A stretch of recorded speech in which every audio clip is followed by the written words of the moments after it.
Selamat siang, selamat beraktivitas bersama saya Putri Pakuhandayani di Sekilas Info Cendana TV. Hari ini akan menemani Anda semua dalam beberapa waktu ke depan di Cendana TV.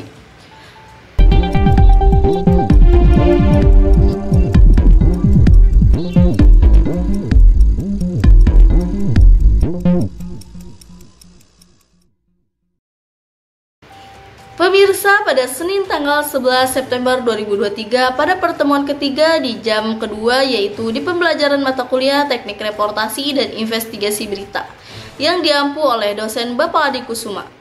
Ada beberapa hal yang disampaikan oleh beliau pada saat pertemuan ketiga di mata kuliah Teknik Reportasi dan Investigasi Berita, yaitu penyampaian materi seputar wawancara. Sebelumnya materi wawancara sudah dibahas pekan lalu. Hari ini akan melanjutkan materi pekan lalu dengan membahas materi perbedaan wawancara dan reportasi, proses interview yang dilakukan reporter dalam interview, teknik dalam melakukan wawancara, persiapan wawancara, hambatan dalam wawancara, syarat melakukan wawancara, macam-macam wawancara, dan bentuk-bentuk wawancara.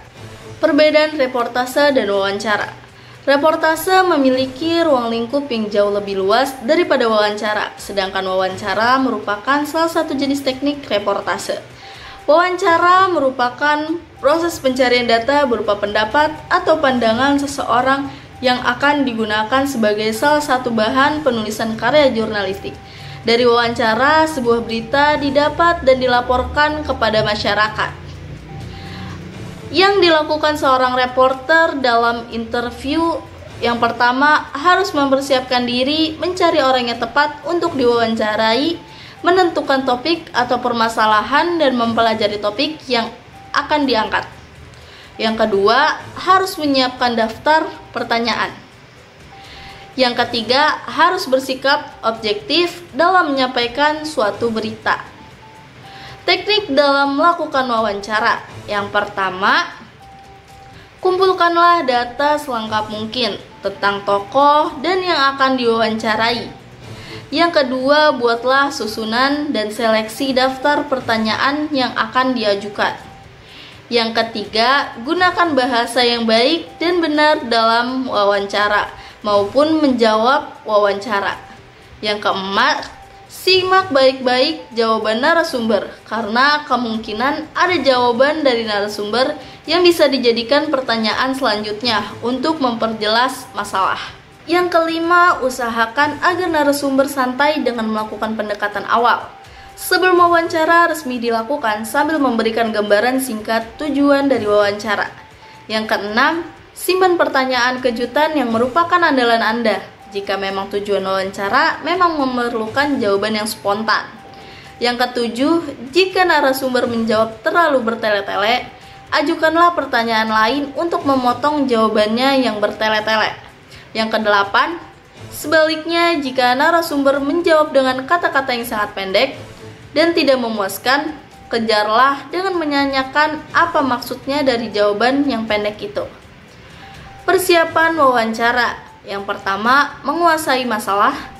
Yang kedua, menentukan arah. Yang ketiga, permasalahan. Yang keempat, menentukan narsum.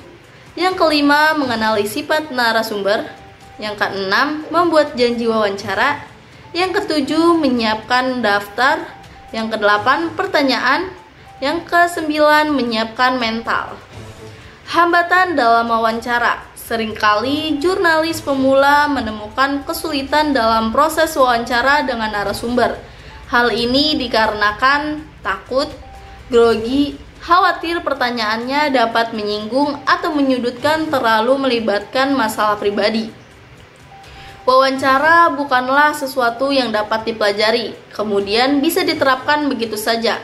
Wawancara adalah sebuah proses yang mengharuskan penafsiran dan penyelesaian terus-menerus. Cara terbaik mempelajarinya adalah mempraktek.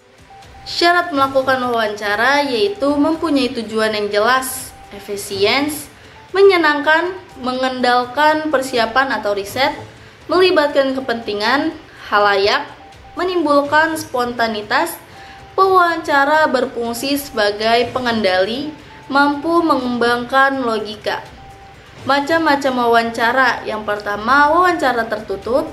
Yang kedua, wawancara terbuka. Yang ketiga, wawancara konferensi. Yang keempat, wawancara kelompok. Yang kelima, wawancara individual. Yang keenam, wawancara struktur. Yang ketujuh, wawancara tidak struktur. Bentuk-bentuk wawancara. Wawancara sosok pribadi atau personal interview. Wawancara untuk mengenal pribadi seseorang yang dimiliki nilai berita. Hasilnya biasanya berupa profil narasumber yang diwawancarai. Yang kedua, wawancara berita atau news interview. Wawancara yang berkaitan dengan sebuah peristiwa yang sudah direncanaan, biasa disebut information interview. Yang ketiga, wawancara jalanan atau man in the street interview.